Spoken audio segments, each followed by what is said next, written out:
Something wild is happening.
It's so hot in the valley today.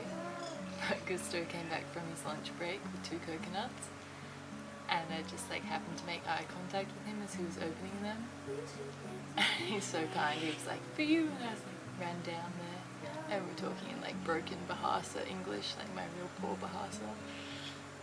And I was like, "Are you sure one's for me?" So hot. Man needs to be drinking multiple coconuts a day. And he was like, "One you, one me." He's always bringing me gifts. God bless him. Man, it brings me back to the days when I was first living here, before all our coconut trees had to get cut down because of the blight. Gusto would bring me a coconut every day.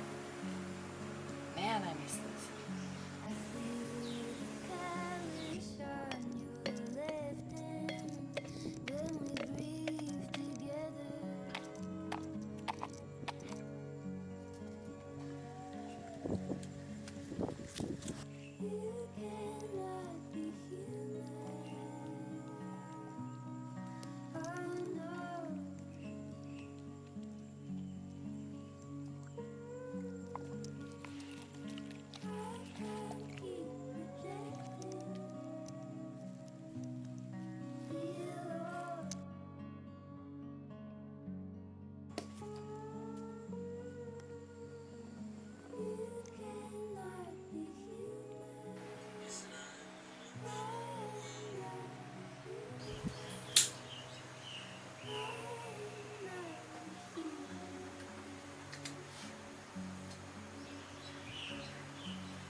I had the thought to film my daily happenings pretty soon after I first arrived in Raro. The property is gorgeous, and honestly, in a lot of ways, it felt like a culmination of all my years of vision boarding on Pinterest appear right before my eyes. It's funny how that happens, at least so far along my way. I've documented a lot of my life in smaller snippets from a young age. My phone perched precariously on a rock by the tide pools, or propped up against my water bottle in the sand. Who needs a tripod when I have an emotional support water bottle that already comes everywhere with me anyway?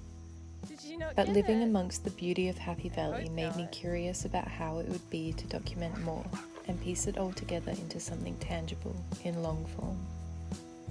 Bottling moments in time as mementos, And truthfully, it's taken a long while. Most of these shots were taken over a year ago, nearly 2. A lot's changed, a little is the same. I'm still living on an island, just not Rarotonga. I bought this camera from a mutual friend in Raro 2 years ago and just sold it on Marketplace, coincidentally to another mutual friend back home in West Oz. I used the money to buy a one-way ticket to Hawaii, back to the Pacific. A big part of the pull to document was to give my loved ones a visual of my daily happenings. Interestingly and unintentionally, almost all of what I documented is the slow, everyday moments. I have much less from outside the valley. I'm trying to get better at taking my camera with me and filming on the move, in the transit of it all, the in-betweens, and in the adventure.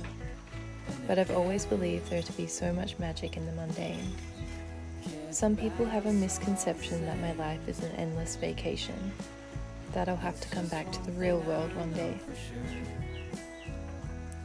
But if reality is just what we experience while we are alive, then isn't this what that is? When people ask me what it's like to not live in reality, I laugh a little to myself and tell them, wherever you go, it's still life. The mundane and the magic, the sigh and the swoon. Maybe to some, my routines and rituals seem boring, but truthfully, I've never been bored in my life. There is so much to notice. Like the way my 2 cats' tails make a heart shape when they are eating breakfast side by side.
Something wild is happening.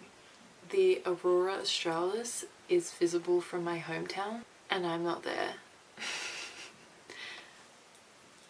I can't explain my affinity for the aurora. I think it started when I first watched The Golden Compass, and then I read the books.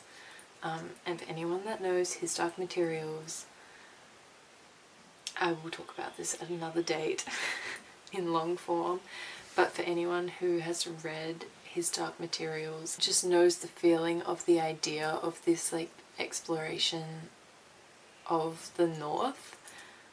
And when you think about exploration of the north, the aurora is just always there. Anyway, it's just this crazy phenomenon that's like captured my childhood brain and has it in like a chokehold, and I'm like so just bewildered by it. I actually studied atmospheric science in university as a unit. That was a prerequisite for oceanography. She just let out the deepest little yawn sigh. Look at her. So precious. Can you see that? Gosh, I wish my brain retained that kind of stuff. Like, it's so frustrating to me because I literally learned like how rainbows are made, like what makes the color in the sky from a sunrise and a sunset. You know, everything that like once in a blue moon you'll be having a conversation and someone will go like, what even is a sunset? Or how is a rainbow formed? Or, you know, what are the different types of clouds? And it would be so cool to be that person that could just like chime in and be like, actually, I know that, you know, and just like spit out all these like sciencey but also like whimsical words like cumulus and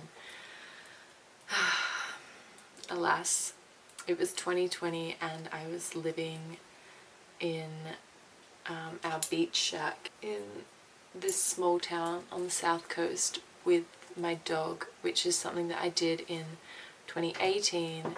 So I did that in 2018, went away to uni for 1 year, and then the pandemic, yeah, I just fully regressed back to my chrysalis, my safe space, this beautiful home, this strange little shack of a house. That's where I was for 2020, just absolutely having a glorious time by myself. I didn't see another human for like 3 weeks.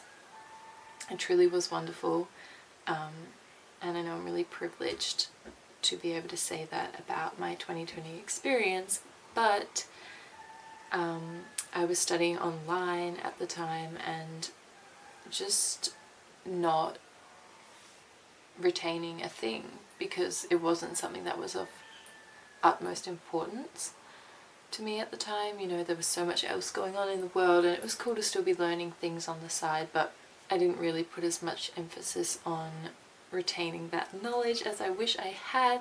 But yeah, atmospheric anomalies and phenomenons like the aurora will just continue to bewilder me because even though I learned it, even when I was learning it, I was finding it really hard to understand and conceptualize the science of it. Even though I am a scientist, I will still always lean really heavily towards being someone that likes things to be unable to be explained.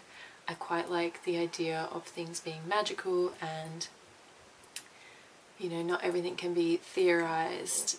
That's just my tendency in life. So I very rarely look at a rainbow and think, oh, I wish I knew how that was formed, you know? I just like to look at it and appreciate it for the beauty that it reminds me is on this planet, you know? Anywho, the bloody Aurora Australis was in my hometown. Yeah, I didn't get to see it, but I'm hopeful now to go home soon and keep my eyes peeled. I'm also just wondering why this was never the case when I was growing up. Was I sleeping on it? I don't know. But this is very rare and strange happening. And I'm excited to see if I can find it when I go home. It would be a real gift. So if anyone knows anything about the aurora or the northern lights, I'm all ears. Please pop it in the comments. I want to read, I want to learn, I want to try and absorb it more than I did back then. Yeah, keep your eyes peeled, people, because there's strange things happening in the sky. Maybe because it's been a little bit gloomy here, and definitely because I've just been working on my thesis every day, I'm starting to get really excited about going home and having a bit of grounding, and swimming in cold water actually is a sensation I'm really craving today. So I'm still going to go to the beach and dive in because it's been a little while. I haven't been allowing myself to go every day, even though that's something I should be doing. So they're my field notes today.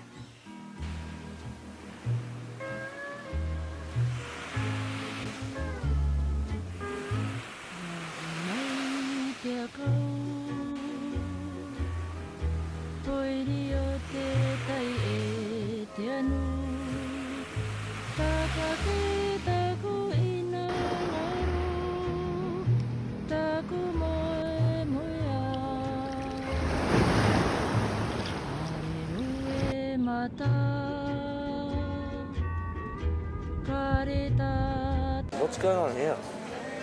I'm vlogging.